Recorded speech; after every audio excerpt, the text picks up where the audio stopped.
Hello, you're now talking to students in Norway, and I'd like you to introduce yourself and please let them know who you are and what you do, a little bit about yourself. Hi, so my name is Hunyah. I am currently Miss Pakistan Classic Beauties International 2023. I'm competing in Classic Beauties International 2023 this year.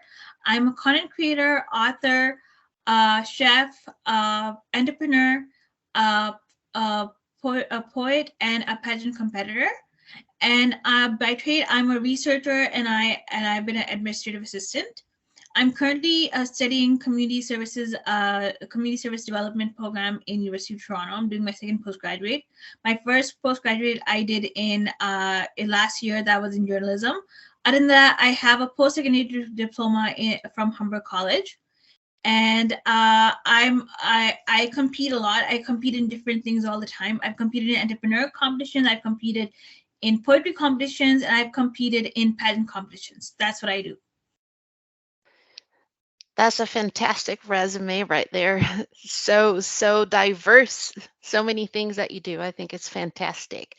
Tell us a little bit about where you're from and where you live.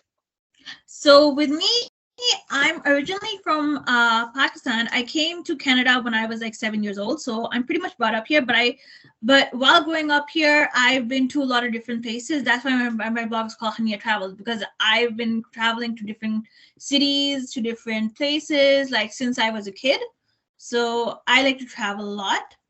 So that's what I do. And since I lived here, I've always been placed in English as second language, because for me it took me a little bit time to learn English, but I eventually got there, and my English is very fluent. And the only thing I'm not fluent in is French, because as a requirement in Canadian schools, you have to take French until grade 9. If you want to pursue becoming a French teacher or something, that is for you, that is optional for you, and that you could take in college university. But for me, I'm my French is so weak even now. So it's like if I was to so my French is not that good, but English is emphasized more depending on where you are, except for Quebec, I think. So my English, like speaking, is great, but my writing is always grammar mistakes. So it still takes time. And even though with me in school I was in ESL for a few years, I was out of ESL, but when I went to college, they placed me in ESL again. So most of my life I've been in ESL, although I'm brought up here.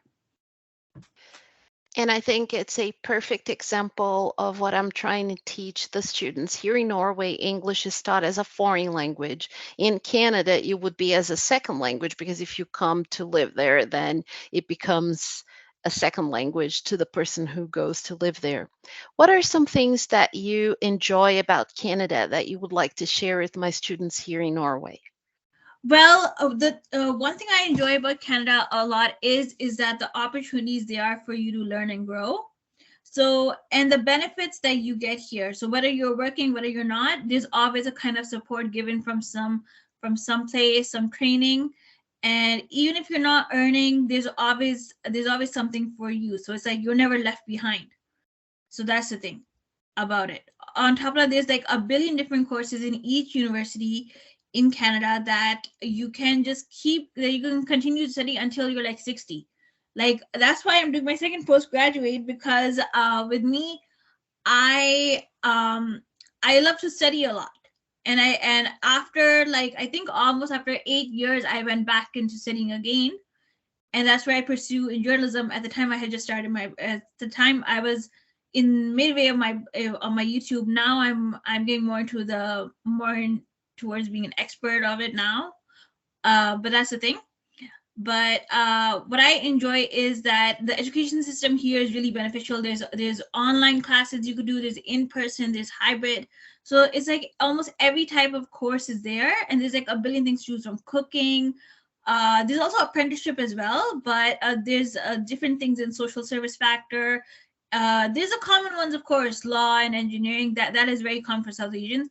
But with me, I'm not that kind of a person. I'm not a sciencey kind of person. So for me, I go into more social stuff or into speaking stuff, because that is who I am.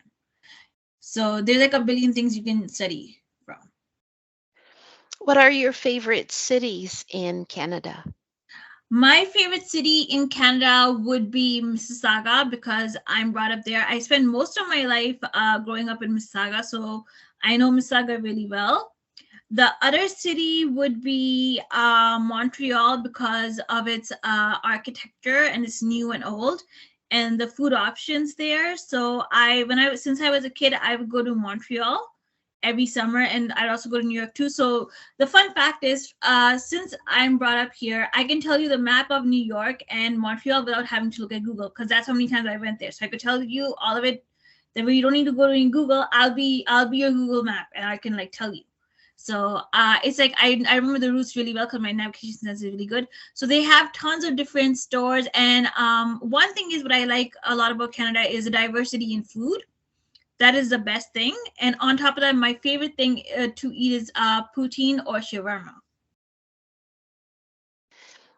So when we started the interview earlier, you talked about the many different things that you do. I'm very interested in the part when you talked about journalism. What got you interested in that field? Well, with me, I love being on screen, and my blog started about 4 or 5 years ago now, since now, and I always wanted to do something where I'm on the screen. So I actually started my blog, and I got my journalism postgraduate afterwards because I felt like, no, if I'm going to do this, I should know how to speak to people, how to write articles, how to do this. So it was a 1 year program that I did. It's a micro credential, because if you don't want to do the regular postgraduate or the regular postgraduate certificate, there's a shorter postgraduate program. It's called micro credential. It's a new thing in Canadian colleges and universities. So what got me into it is because I'm not camera shy at all. I'm also a Leo, so for me, I love being on screen. That's literally my thing. Like I don't feel shy. I can go on stage and talk. I can go on different places and talk. I'm totally good with it. So it's something that is my skill because I'm good with audience, and I know how to get them engaged. That's what got me into journalism, and my own passion for food, travel, and having my own show, doing my own videos. That's what got me into it. So let me see if I understood what you said about, is it micro credentials that you're talking Yes, about? micro credential. I don't know if my students here would have heard of it, so I think it's a very It's a new interesting piece of stream. They information. started this in COVID actually, but now it's kind of a regular thing now because not everyone can go and commute all the time to colleges and universities. And some people, because of their situations and because of where they are, they just study from home. So there's like a time. It's like attending an online class, attending a postgraduate, but in a 1 year. It's every course is about 2 months in there, then in about 1 year. So that's how it goes. So that's what a micro credential is. So I got to know about you and know who you are in the Ms. Regal World pageant. So can you tell us a little bit about your experiences with that pageant system? Yes, so with Miss Regal World, I participated in there in 2022. It was a good experience because I got to meet a lot of different people from a lot of different parts of the world. There was there was I think USA, Europe, Canada, obviously because that's where I live, and other parts of the world. And it's not all about winning all the time. It's about having the experience. And the registration fee was actually really good, like 20 euro. That's about like I think about $21 Canadian, I think, or 25. That was totally perfect. So it was good. And I really learned about working with different time zones from that pageant is because I remember woke up 5 a.m. for one of the meeting, and one day I woke up 7 a.m. for a meeting, and I learned a little bit about time zones like that. So I felt it was like kind of like getting a work experience in a different way. Like I haven't been able to travel much because of COVID, but at the same time, whatever I could do in my capacity, I do. So it's like having Zoom meetings from working with different time zones. That was a really good experience because now, post COVID, when I work with people from like different time zones, I know what to expect from them at a professional level. And this really impacts my personal and professional level because I know different things about different time zones, different hours, what to expect there. So it was a really good learning. Like you can go into a different country, you can travel and learn about it that way too. When you do it on Zoom, it takes that level to another level. So that's how I found it. Wonderful. I felt the same way about the pageant system. I competed in 2021, and then in 2022, my cousin competed, but she doesn't speak English. So I participated in some of the Zoom calls to translate for her from Portuguese into English. So I see what you mean there with all of that experience. Now let's talk a little bit about something that is very interesting right now for my students, which is immigration and diversity in different English speaking countries. What is that like in Canada? Well, immigration, when I was a kid, immigration was very different. Like, it was a dude. I don't know much about it because I was a kid at that time, although I did read a little bit about it in paralegal studies. But immigration system has a merit system to it. So it's almost like there's certain points that you have, there's certain requirements you need. With me, I remember when I got my citizenship and everything, I that was 2003. That's the year my sister was born. So I was about, I guess, about 8, 9 years old at that time. So I was a kid. So once you get it, you can just live here as long as you like. You can travel here as long as you like.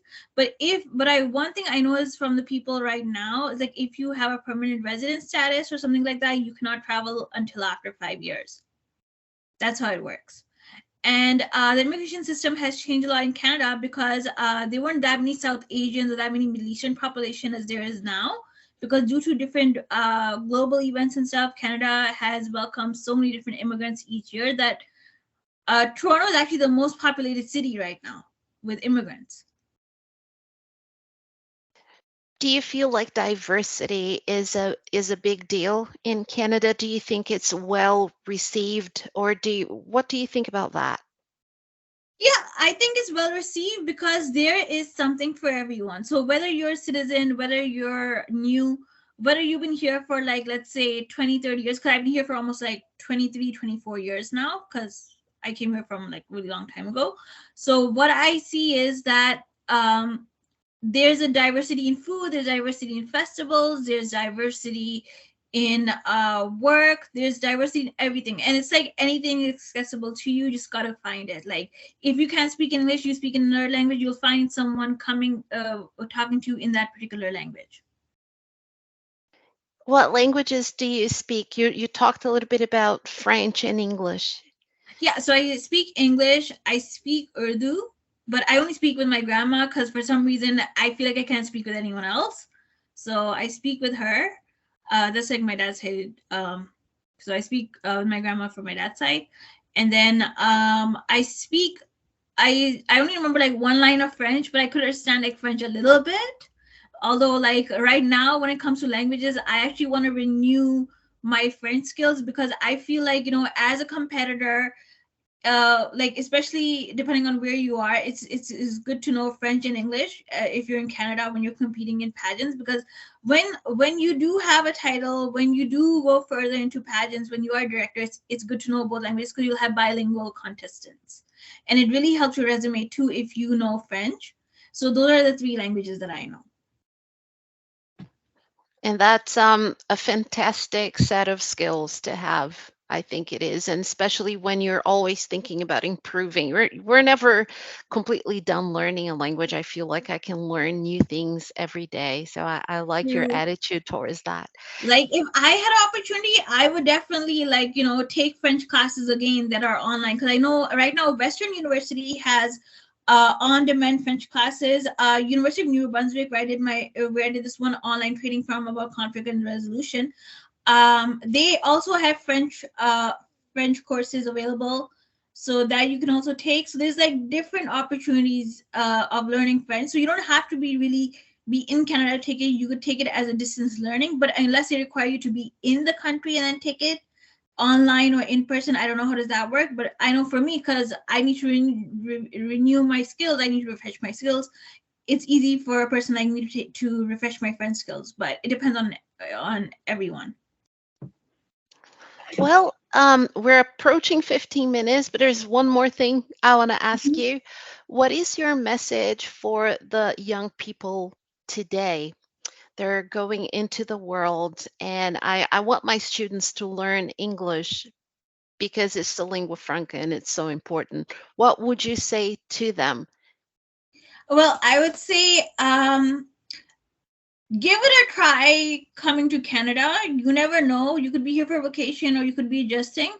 You can get any opportunity you want if you try. If you're not willing to try, if you're not willing to learn, you're not willing to grow, you can't get anything. But if you want to grow, then you come here, you stay here, you live here, you work here, everything, and then you see yourself growing. It takes approximately 1 or 2 years to adjust, but after 1 or 2 years of adjustment, you get used to the lifestyle. So it's not too long. It's very easy to adjust.